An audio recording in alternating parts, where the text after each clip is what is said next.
Okay, so my talk today is gonna be about, did I make a good decision to leave England and come to live in the Caribbean? I think I did. I think I did. Not I think I did. I know I did. You know, at 17, I decided I was gonna 10 years. I decided 10 years I would live in um, in the UK. And after I finished my studies, I gave myself 10 years to finish my studies. After I finished my studies, I would actually leave um, and head back to the Caribbean. 10 years to finish studies and to develop some experience and those different things. And then I would move back to the Caribbean. And 10 years, I think it took me 10 years and 10 years and 2 months or something like that. 10 years and 2 months. And I was back in the Caribbean. And it was one of the best decisions I've ever made in my life. It was such a good decision, such a good decision to decide as a black man, because that's why I decided it.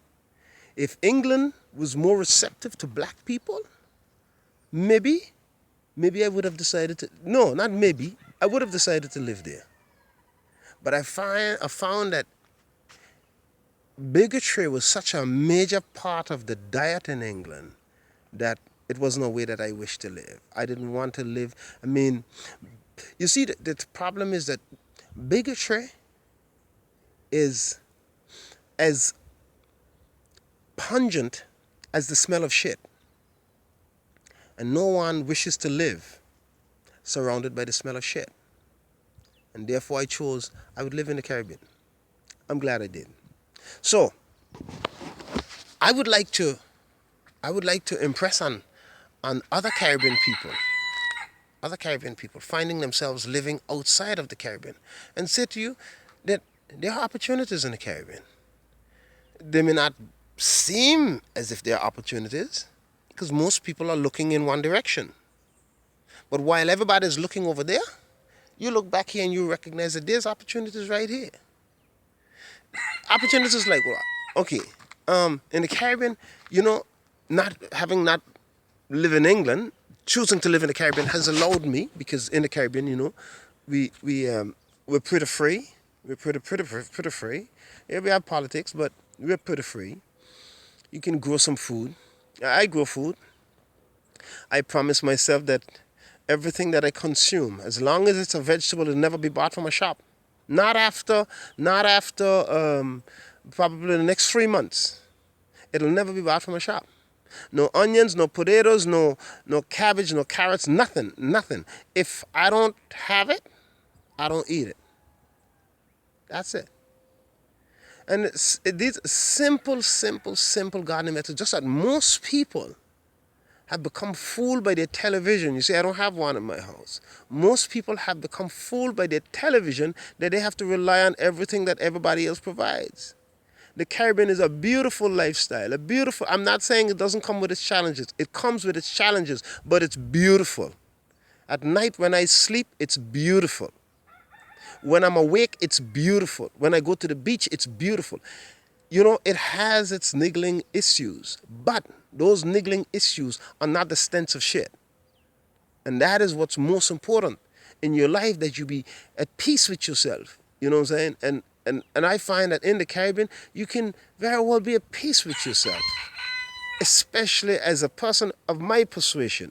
I am not that kind of person I'm cognizant of the fact that we as a people we've got some work to do. Now, if you want to close your eyes and find the comfort of Europe, your place, you can do that. I chose not to close my eyes. I chose to take on the responsibility of being a better person, not only for myself, but for the people of whom I come from. You know what I'm saying? Seeking to make a contribution to those people so that the best of me, some of me, can be passed on and somebody can benefit from it. You understand? And not to stay in the UK and dress up in your Giorgio Armani and put my tie on and think that I made it. I'm the shits. I ain't into that. I ain't into that. I love dress up. I'll dress up here in the Caribbean. Yeah, I'll dress up here in the Caribbean. You know what I'm saying? Because I'm a Caribbean man. I didn't even realize how much of a Caribbean man I was. I didn't realize how deep it was in me until I went back to England. I went back to England, spent 3 years there, um, 2012 and onwards, and then I realized that I'm a Caribbean man. I love Caribbean life, and I know we have a lot of Caribbean people in the UK and in the rest of Europe, but I can speak of the UK because I lived in the UK and I know what the UK offers the black man. It offers him nothing. You understand?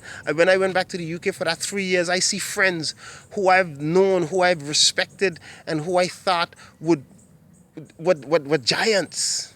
I see these guys stacking fucking shelves in Sainsbury's. You can't tell me that there is an outlook that anybody should look forward to. But they believed in Britain. They believed in Britain. But I always knew that Britain would betray all of them. And I believe it then, and I see it, and I don't care what people may say, but for the people that I have known, Britain has betrayed the best of them. The best of what they had to offer is gone. And they thought that it would go to use. I know people in Britain who had no character. I'm talking about Europeans who had no character, who had no morality. These people are managers. I know black friends who had all character, who had all qualifications. And these people can't find jobs. We live in an equal country. But, at the end of the day, this is not something I'm preaching now. I preached at 17. Those who didn't believe me, yeah. You know what I'm saying? That's like the heaven-hell story, right? You know what I'm saying? After a while, you gotta take the responsibility upon yourself because you made a decision. Everybody makes a decision. From the time I was 17, I was saying I was heading back to Anguilla. Everybody in the Caribbean who I associated with had a Caribbean home. Could have headed back as well. They chose to live in England. You understand? They chose that. So they got to deal with what they've chosen.